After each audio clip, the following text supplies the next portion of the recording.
Salut à toi et bienvenue dans ce podcast. Alors comme je t'ai dit dans l'autre épisode, pour l'instant ça s'appelle podcast, mais c'est pas sûr que ça reste.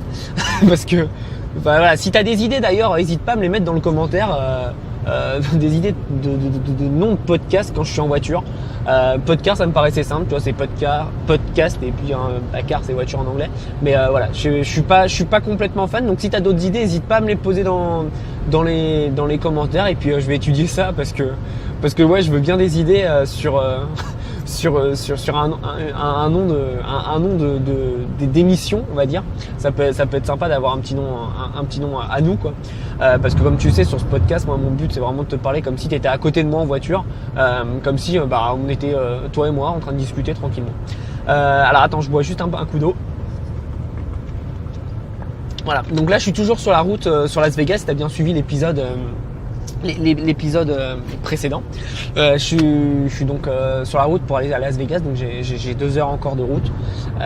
C'est super sec le désert d'ailleurs. C'est assez impressionnant et puis là je suis sur une autoroute qui fait au moins 8 voies, enfin 8 par 8 quoi, donc c'est juste gigantesque. Enfin c'est vraiment un autre monde. Bref, revenons au sujet d'aujourd'hui. J'avais envie de te parler de création de valeur et comment tu peux te démarquer par rapport à tes concurrents. Comme tu sais, moi je pousse à fond le print on demand. D'ailleurs j'en parle dans ma formation. Ma formation elle est axée vraiment sur créer un site Shopify, mais c'est surtout axé sur le print on demand parce que je pense que c'est vraiment l'avenir et puis c'est vraiment ce dont tu as besoin si tu veux créer une marque et un business sur le long terme. Donc je te mets le lien dans la description et puis c'est toujours un tarif professionnel en ce moment. Comme je suis en vacances, je préfère mettre un tarif plutôt sympa pour tout le monde et puis pour avoir le maximum de personnes qui puissent commencer à changer de vie, quoi, tout simplement. Et donc ce qui est assez important dans le business d'aujourd'hui, c'est pas d'avoir le meilleur produit, c'est pas d'avoir le meilleur prix, pour moi c'est d'avoir le meilleur service. Je m'explique. Pourquoi tu achètes un iPhone, bon moi j'ai pas d'iPhone, mais pourquoi tu achètes un iPhone ou chez Apple? En général, on va pas te vendre les prix parce que c'est les prix les plus chers. On va juste te dire ouais, mais ils ont les meilleurs services. T'as un problème avec ton iPhone, tu l'amènes au Genius Bar là, dans l'Apple Store et ils te le changent directement. Et c'est vrai, c'est ça qui fait toute la différence d'une autre marque. Par exemple, moi je suis chez Samsung. C'est vrai que chez Samsung, quand t'as un problème, c'est galère. Heureusement, j'ai jamais eu de problème, mais tu vois l'idée. Donc tu vois, c'est rien qu'avec ça. Les gens s'en foutent de leur prix, ils sont prêts à mettre le prix si derrière ils ont un service de qualité.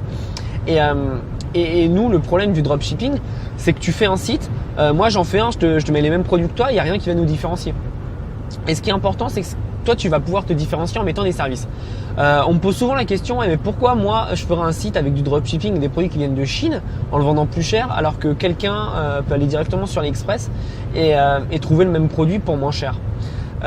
Tout simplement pour une chose, moi sur tous mes sites, j'offre 30 jours de garantie française. Donc ça veut dire que en général ce que je fais c'est qu'il m'envoie le produit et ou pas d'ailleurs, ça dépend vraiment le coût du produit. Parfois je préfère même pas recevoir le produit, je les rembourse directement s'il y a un problème, si c'est cassé ou autre.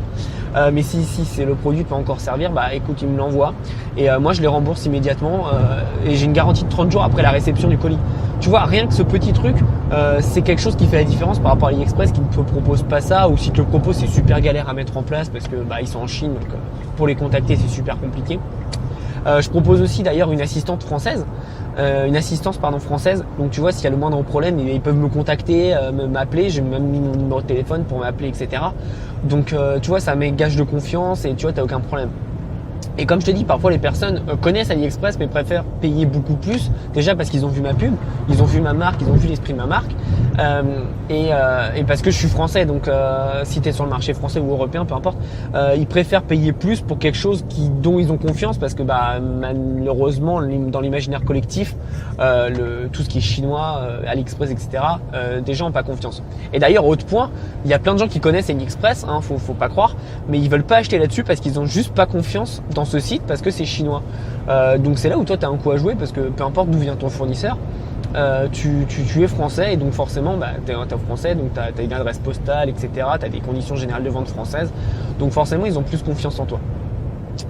Et c'est là où c'est assez intéressant pour toi parce que tu peux te démarquer. Autre chose, moi ce que je fais c'est que j'apporte toujours des services en plus. quand tu peux, essaye de faire une livraison vraiment rapide. C'est ce qui va vraiment te faire démarquer par rapport à tes concurrents. Donc comme je te l'ai dit, tu peux aller sur d'autres endroits. eBay en France tu peux pas, mais voilà, si tu es aux États-Unis, tu regardes sur eBay, tu auras tout le temps quelqu'un qui peut te faire du dropshipping en 2-3 jours. C'est super pratique. Moi je l'ai vrai que je l'ai utilisé sur le marché américain et c'est génial quoi, parce que tu payes ton prix au prix d'AliExpress ou genre 20 centimes ou 30 centimes de plus et le truc il est livré en 2 jours. Donc c'est juste génial parce que tu te prends pas la tête à avoir 14 ou 20 jours de livraison et c'est plutôt rapide. Donc déjà il y a ça. La livraison, quoi qu'on en dise, c'est super important. Je sais que ça peut freiner pas mal de personnes d'avoir des longs temps de livraison. Après, si tu en parles vraiment à tes clients, il n'y a aucun problème parce qu'ils seront au courant. Donc tant que tu leur tiens au courant, il n'y a pas de problème, tu triches pas avec eux. Mais c'est vrai que c'est la livraison, c'est chiant, c'est le point noir. C'est pour ça que je te le pousse encore, mais le print on demand, t'as pas de problème parce que quand tu crées ta marque, tu as une livraison en maximum 7 jours avec un produit qui est créé à la demande, sur impression, et donc c'est génial. C'est pour ça que c'est vraiment super important le print on demand.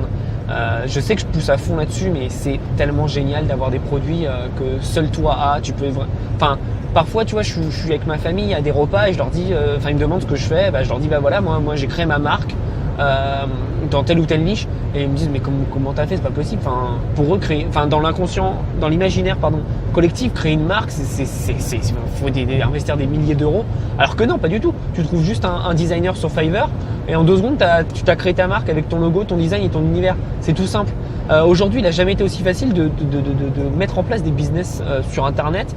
Franchement, faut en profiter, quoi. C'est super intéressant et c'est super important d'avoir quelque chose en plus. Tu vois, là actuellement, je travaille, mais en plus à côté, j'ai mes business qui tournent. C'est génial. Tu vois, là, je suis aux États-Unis, donc forcément, je travaille moins, mais je sais que mes business tournent pour moi sans que j'ai rien à faire. Et en plus, autre point fort du print on demand. Oui, tu auras remarqué que je suis super fan du print on demand, mais autre point fort, c'est que quand tu fais une vente, c'est expédié automatiquement. Tu as une machine qui tourne en automatique à 100%. Tu vois que sur AliExpress, faut quand même remplir un peu les coordonnées du contact et valider le paiement. Là, tu n'as rien à faire. Tu as une commande, ça se fait directement. Donc je trouve ça vraiment génial parce que c'est super simple, quoi. Tu as un truc, tu mets en place une pub, tu mets en place un univers, un thème, etc. Et tu as juste à vendre et puis voilà, c'est fait. Donc c'est pour ça que j'aime bien le print on demand. Et pour revenir donc à la création de valeur, aussi autre chose qui est importante, je pousse aussi pas mal à créer des communautés peu importe la niche que tu es. Moi je pense que c'est assez important. Tu vois, beaucoup de personnes se focus uniquement sur le fait de vendre des produits, mettre un produit en ligne sur un site et de le vendre. Moi je pense qu'il faut aller plus loin dans la démarche et que si tu veux mettre en place quelque chose d'intéressant, crée une communauté. C'est-à-dire poste sur Facebook, poste sur Instagram, fédère une communauté, mets des trucs qu'ils aiment et tu vas voir, ça va faire la différence parce qu'en fait les gens vont s'identifier à toi. J'en parlais dans une autre vidéo où je te parlais des sites de sport par exemple qui mettent en place des news tous les jours, etc. Comme tu sais, moi je suis le basket, j'adore le basket et je suis un site et tu vois le site, j'adore ce qu'ils font, j'adore la façon d'écrire les articles qui est un peu décalé mais qui reste sérieux sans se prendre la tête, et c'est ça que j'aime bien. Et du coup ce que j'ai fait, c'est que je suis allé les suivre sur Twitter et tu vois, ils rajoutent des trucs en plus, ils fédèrent une communauté, tu vois, ils commentent les matchs, ils mettent des petites blagues, etc. Et je trouve ça génial parce que c'est beaucoup de boulot ce qu'ils font, je suis d'accord, mais là derrière tu vois ce que j'ai sorti, le site s'appelle Trash Talk, donc TRASHTALK.com. Donc tu pourras aller voir ce qu'ils ont fait et tu vois, ils ont une communauté de je crois 60 000 abonnés sur YouTube. Tu vois, ils font des petites vidéos en parlant des matchs, ils parlent des joueurs qui fait une bonne saison, etc., etc. Bon bref. Et là ce qu'ils ont fait, c'est qu'ils ont sorti un livre avec la maison d'édition Marabout, tu vois. Et derrière ils en ont vendu à l'appel parce qu'en amont ils avaient créé une communauté. Et c'est pour ça que c'est super important de créer une communauté parce que ça va te permettre du coup d'avoir des gens qui te suivent pour ce que tu postes et pour les idées que tu partages, et derrière tu peux leur vendre ce que tu veux. Quand t'as quelqu'un qui te fait confiance, déjà c'est super facile de lui vendre quelque chose, tandis que quand t'es un inconnu, c'est un peu plus dur. t'es d'accord que t'achèteras plus un objet que ta famille ou tes potes t'ont recommandé plutôt qu'un inconnu. Bah, c'est exactement pareil avec la communauté. Je pense que le but c'est vraiment de créer une marque et un univers en amont, de créer quelque chose. Alors je sais qu'il faut beaucoup se focus sur ta pub pour que ça marche et tout, mais moi ce que je te conseille, et c'est vrai que personne n'en parle, si par exemple tu veux faire une niche, je sais pas, on va reprendre l'exemple de base sur les chiens. Bah, en amont, tu te crées une page Facebook et tu commences à poster des trucs sur les chiens. Tu vas avoir des personnes qui vont venir naturellement. Après, tu fais une petite pub de 5 € par jour pour gagner des likes. Mais ça va être important parce que déjà, ce qu'il faut savoir, c'est que les personnes commencent à te prendre en sérieux et tu commences à avoir de la crédibilité quand tu as au moins 1000 likes sur tes pages. En dessous, c'est un peu compliqué. Donc, tu vois, avec de la preuve sociale, en créant une communauté, tu vas pouvoir mettre en place donc une communauté. D'ailleurs, j'utilise un outil, je te le mets dans la description, c'est un outil qui me permet, tu vois, d'avoir les meilleurs sur les pages concurrentes, les pages Facebook ou les pages de mon choix, d'avoir les meilleurs posts qui sont likés, et j'ai juste à les prendre et à les reposter, et ça te fait grossir ton trafic gratuitement, quoi. Donc c'est génial. Et l'idée, c'est vraiment de créer une communauté. Donc, comme je te disais, créer du service en plus de tes produits. Oui, tu vends un produit, mais c'est pas ça. Enfin, si, c'est la finalité, mais tu dois avoir autre chose à côté. Donc, comme je t'ai dit, c'est la garantie. N'hésite pas à mettre 30 jours, 60 jours même de garantie. Fais un truc que tes concurrents feront pas. Alors certes, tu peux avoir peur parce que tu te dis putain, mais en 60 jours, ils ont le temps de se retourner contre moi, etc. Mais franchement, c'est une part minime, quoi. Moi, je faisais ça au début. J'ai mis 15 jours, après j'ai mis 30. Le taux, il a pas bougé, quoi. Les gens, ils te font pas chier. Ils sont contents de ton produit. Ils prennent, ils l'achètent et voilà, ils t'en entendent plus parler d'eux. Ou sauf s'ils te rachètent tes produits, évidemment. Mais le but, c'est voilà, donc tu crées ça, tu crées une assistance en français. Enfin, ou dans la langue dans laquelle tu vends. Créer une communauté aussi, c'est super important. Tu crées ça en plus et pense à des choses que tu peux vraiment créer en plus. Tu vois, ça peut être tout bête, mais par exemple, si tu achètes un produit, tu peux te permettre de mettre tout simplement un cadeau. Tu vois, c'est un guide, par exemple, tu vends un collier pour le chien, et ben en cadeau dans ton email de confirmation de commande, tu offres comment bien dresser son chien en 5 étapes ou un truc comme ça. Tu vois, là je te dis ça comme ça, j'ai pas d'idée, mais tu vois l'idée. Ça te permet vraiment d'avoir un truc en plus, toujours le truc en plus qui te permet de faire la différence et de te faire connaître. Et c'est super important, toutes ces petites choses qui font que tu vas être différent des autres, parce que tu vas pas leur vendre juste un vulgaire produit et puis t'en entends plus parler. Tu vas créer une confiance et une relation avec ton audience, et c'est super important. D'ailleurs, tu vois, c'est en créant des choses en plus, ça va te permettre de faire des ventes supplémentaires de façon indirecte, parce que c'est quelque chose que tu auras créé en amont. Tu vois, une assistance, quelqu'un qui tu peux répondre, ça demande un tout petit peu de travail, mais si derrière tu as des gens qui reviennent chez toi parce qu'ils ont adoré comment tu les as traités, t'as tout gagné. Tu vois, par exemple, je te parlais du guide pour élever son chien. Tu sais pas écrire, tu t'as pas de chien, mais il y a pas de problème. Tu prends un mec sur Fiverr, ou sinon il y a un site en français qui s'appelle 5 euros, euros.com, je crois, ou .fr. Tu regardes, c'est Fiverr français en fait. C'est le même principe, c'est à 5 euros. Tu trouves un mec qui te rédige ça, ça va te coûter quoi? Allez, 10-15 € en fonction du nombre de pages. Et après, boum, tu le mets en automatique dans tous tes mails. Et tu vois, c'est fait. Faut vraiment penser à ce que tu peux faire en plus et ce qui peut vraiment faire la différence. Alors après, là, tu vois, je suis sur la route, donc j'essaye de réfléchir à ce que tu pourrais mettre en plus pour un site d'e-commerce. Mais déjà, mettre un numéro de téléphone ou même une adresse email en français, une garantie, livraison rapide si tu peux. Créer une communauté, tu vois, c'est déjà énormément de choses que tous tes concurrents font pas, et ça je suis sûr, parce qu'il y a beaucoup de gens qui se lancent sur l'e-commerce, malheureusement il y en a très peu qui réussissent, et c'est parfois pour des petits détails, parce que les gens, tu sais, c'est un peu comme le syndrome des gens. Alors là je m'éparpille un peu, tu me connais maintenant, mais la plupart des gens tu sais, cherchent sur internet comment gagner de l'argent facilement. Ils tombent sur 2-3 vidéos de Shopify, ils se disent putain c'est facile, boum, je mets ça en place. Mais en fait c'est pas du tout facile, c'est super compliqué, parce que les gens oublient que ok, c'est un business sur internet, mais c'est un vrai business que tu es en train de créer. Tu crées une marque ou pas, mais tu crées vraiment un business, et tu peux pas tout gagner d'un coup. Et donc beaucoup de gens abandonnent. Toi, si tu veux faire la différence, déjà abandonne pas, parce qu'en abandonnant tu n'y arriveras jamais, c'est sûr. Tandis que si tu t'accroches, tu y arriveras toujours. Il y a pas de secret, hein. les seuls gens qui ont réussi, c'est parce qu'ils ont continué. Même si tu as des échecs au début, etc. Il n'y a pas de niche mauvaise. Si ça se vend hors ligne, quoi, enfin dans des magasins, ça se vendra en ligne. C'est juste à toi de le mettre bien en place. Il y a bien calculé tes marges évidemment, mais voilà, il n'y a pas de mauvaise niche. Évidemment, si tu fais le travail en amont pour calculer si c'est une niche. Hein. Après, si tu vas vendre des je sais pas, mais j'ai pas d'idée, mais si tu vas vendre des aiguilles pour faire du tricot, mais si tu vends juste ça, tu vois, c'est super niché ton truc, donc ça va être compliqué. Mais si tu vends un truc un peu plus large, le tricot ça marche très bien. Hein. Me fais pas dire ce que j'ai pas dit. Hein. Si tu vends par exemple de la laine, du tricot ou tous les accessoires, etc. qu'il faut, c'est un marché porteur. Peu de personnes y sont, surtout en France, parce que c'est moins ça revient un peu à la mode en France, mais moins que je sais qu'aux États-Unis, c'est la folie le tricot. Et le crochet, pardon, ça s'appelle le crochet exactement.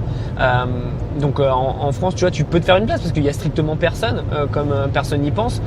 Et c'est pour ça que je te dis, et arrête d'aller sur les marchés style yoga, chien, chat, tu vois, toutes les conneries comme ça où t'as tout le monde, parce que tu vas être enseveli. Alors ok, c'est bien d'être une petite part dans un grand gâteau, mais à un moment, tu vois, le marché il est saturé.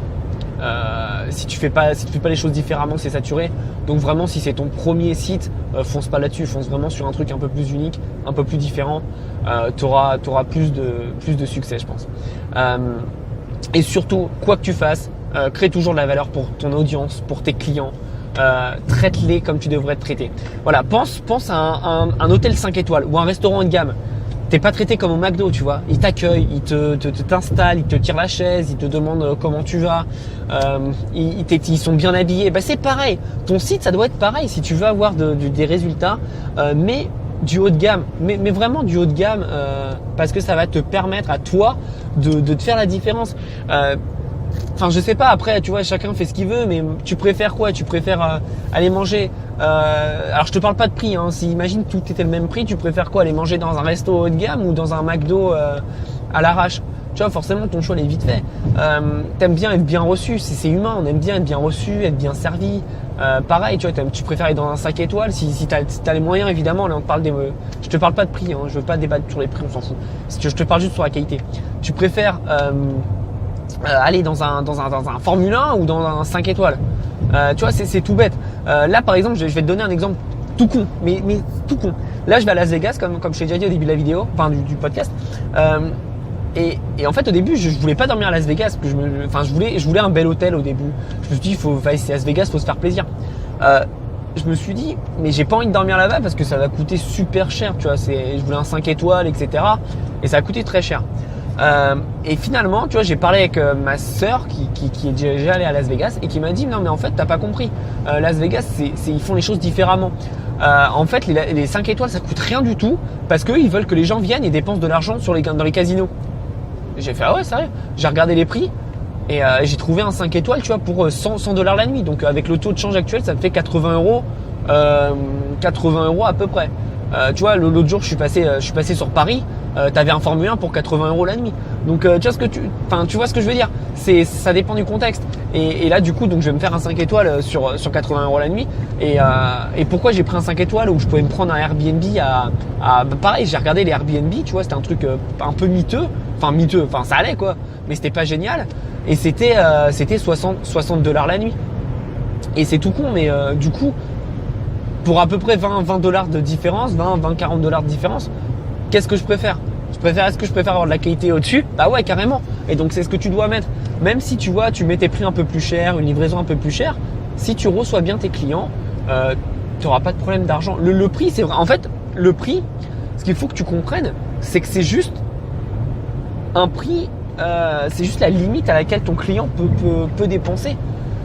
Tu vois, t'as bien des smartphones à 200 €, à 300 €. Et pourquoi Apple ils arrivent à vendre des tonnes de leurs smartphones à 1000-1500 €?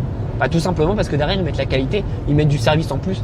Et c'est ça qu'il faut te dire. Le prix en fait, c'est pas le problème. Si t'as quelqu'un qui est fan de ce que tu fais, il sera prêt à débourser, mais il serait prêt à te donner de ton argent. Tu vois, il y a vraiment pas de problème par rapport au prix tant que tu apportes des choses en plus. Pareil pour la livraison. Si tu apportes un service de qualité, qu'est-ce qui t'empêche de mettre ta livraison à 4, 5 euros? À rien. C'est tant que tu fais les choses bien, il n'y a aucun problème. Tu vois, au tout début, je mettais la livraison gratuite, surtout sur la livraison sur AliExpress, en 14 jours. Et après, j'ai remarqué que en fait, si tu la mets payante, ça te baisse pas du tout ton taux. Toi, tu gagnes de l'argent en plus. Et surtout, les gens, ils savent que c'est quelque chose de fiable et ils ont plus de raisons de te faire confiance parce que tu vois, ils disent, s'il fait payer la livraison, c'est que ça doit coûter cher, etc. Et donc, du coup, ils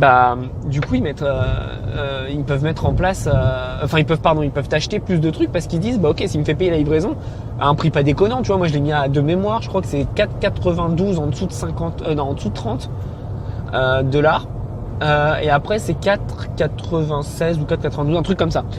Tu vois, ils se disent, tu vois, ça reste honnête. Le prix, tu vois, j'ai pas pris un prix tout rond, genre 3,99, où là ça fait vraiment le prix que tu as calculé en amont.